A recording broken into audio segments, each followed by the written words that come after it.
the Mad Butler. He only wanted to serve them the meal. They thought they'd find a way of dismissing him, but he always found a way to be back serving the meal. By an ingenious arrangement of pins and dress pads and bits of thread, he detached 2 pockets or pouches to his shirt tails, down in front. This was where he placed the hen's eggs, tucking one hen's egg into each pouch, so when his shirt was tucked in and his black trousers were zipped, the 2 eggs hung down inside snugly between his legs, and these he called the objects of desire. Every morning at 8, he got the girl upstairs to give him 2 of the hen's eggs. He would leave his own room and go along the corridor, and he would climb the back steps, shivering in the blast of cold that came over the rooftops. A frail figure with the glasses crooked on his nose, and likely as not, one of the points of his shirt collar would be bent and sticking up at the side. The girl would be in the kitchen room, the tables and chairs shoved and jumbled together every which way up there, and the stove going, and the old crone muttering at the table. The girl would give him the 2 hen's eggs, but first he had to do some things for her. She had fair, ragged, short sort of hair, cut short, and bright wet eyes like a squirrel, and she wore a pair of men's dress trousers. Cut off they were from some jumble seal that were 2 or 3 sizes big on her. She would draw him off to the side a little, and then she liked for him to seize the waist of her trousers and yank them up tight under her arms, nearly lifting her off the floor and exerting a steady, binding pressure at her, barking.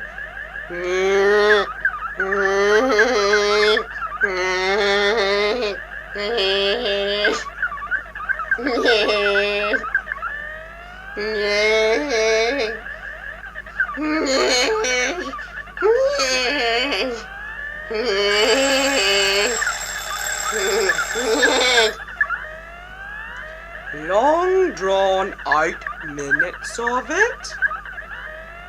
Afterwards, she would give him 2 of the hen's eggs. Back in his room again, the air around the mirror on the dresser would be dark, blurred, looking as he tucked the hen's eggs carefully into the pouches on his front shirt tails, the objects of desire, and zipped up.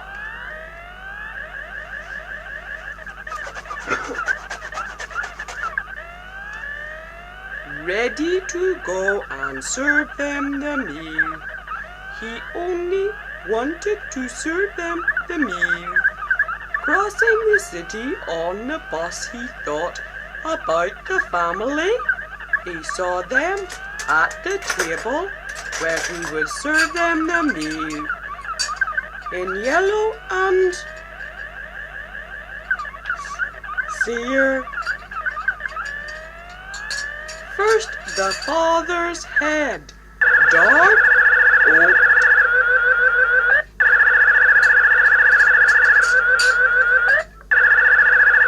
Old-fashioned mustache and eyebrows. The mother pouring tea. The little girl in her Red Riding Hood cloak. Her face glimpsed.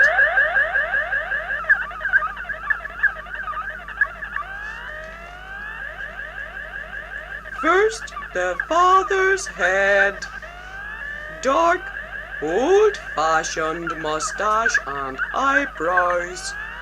The mother pouring tea. The little girl in her Red Riding Hood cloak. Her face glimpsed as if through the lattice work of a pie crust, on account of the giant potted fern in the foreground. Its ropey arms hiding part of the table, hiding the baby, blotting out the shrunken grandfather, with his beard like a goat. Nothing but the sound of him slurping his soup.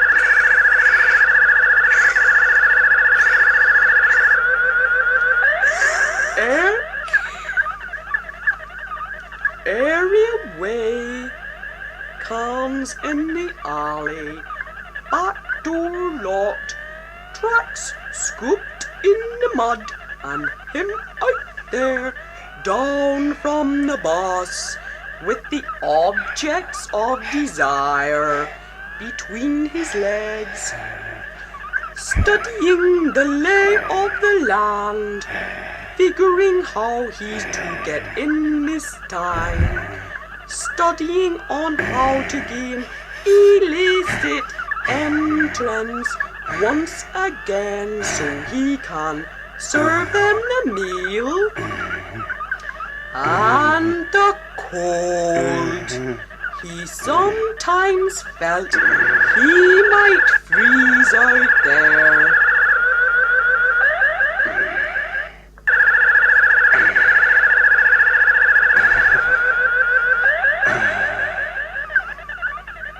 The breath of him coming like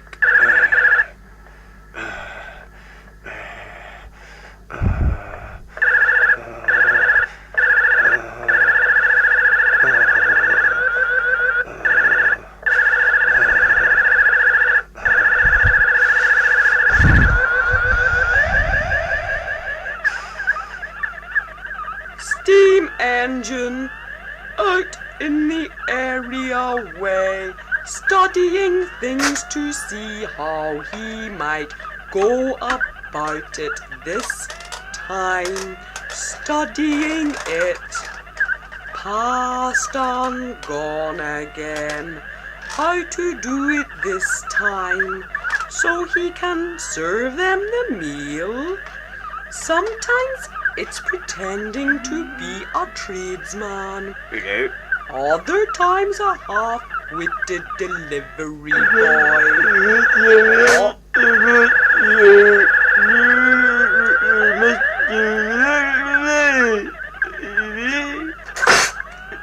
Often he has to be a Jimmy, a window, a door, the cellar door too. He's kicked the lock off the cellar door too.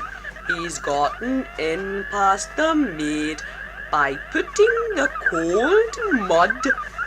It is all over his face, groaning out there, pretending to be the 20th victim of a grievous assault in the areaway.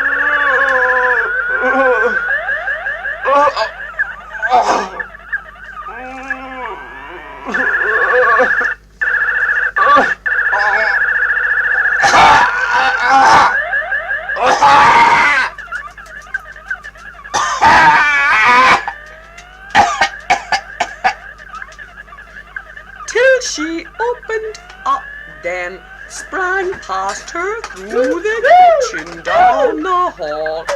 Pausing a moment there, he licks his palm and uses that to slick his hair down. Then bounds into the dining room, presents himself to them at the table. The maids cries of alarm, following after him as he presents himself to them, ready to serve them the meal.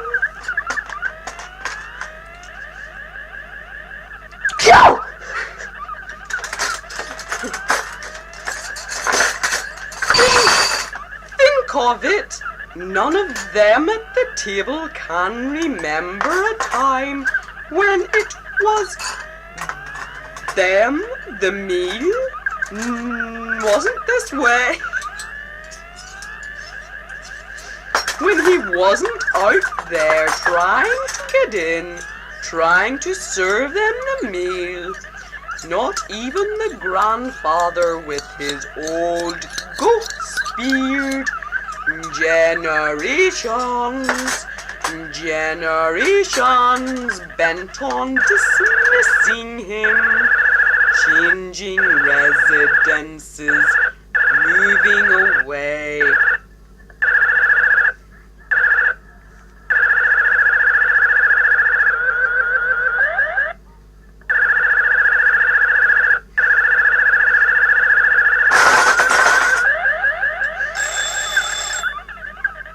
Changing residences, moving away, trying to elude him, but he always finds how to get in, always finds them at the table, just so, like this, unchanged, their mouths open and their white hands thrown up yet again at the sight of him there. Then the maid bursts in at his heels,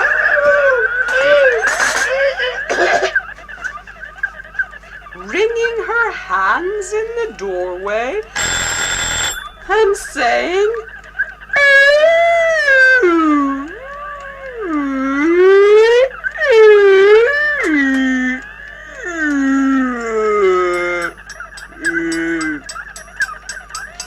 at it again. Then she dashes back out again to summon the authorities, while with long practice, alacrity, and a kind of horrible bobbing obsequiousness, he darts around the table, smiling his smile, bent on serving the meal, so that by the time the police finally make their entrance with shouts of "There he is! Grab him, boys!" All is pandemonium. What's that? Flying food. Oh! Got the bastard!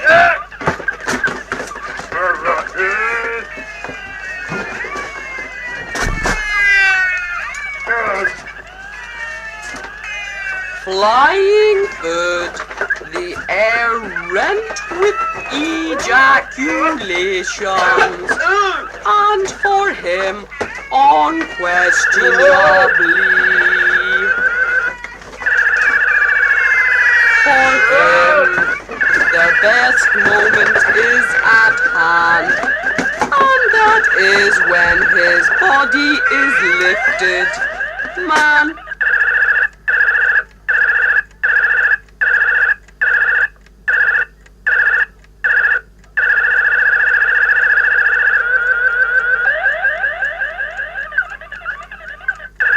manhandled atop of the heaving thrashing sea of arms, legs, and uniforms.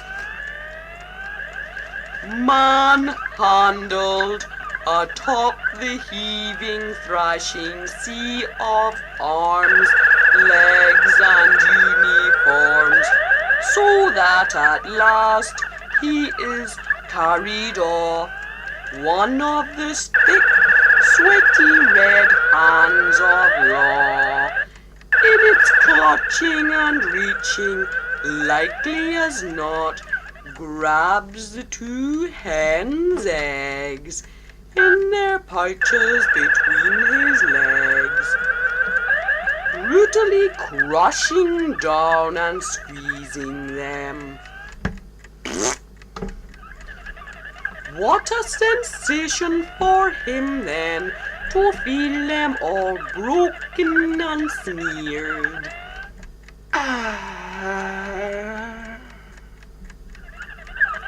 Like that, what ecstasy to feel authority in all its rage and longing, yoked in perfect service to his dear ones, the objects of desire.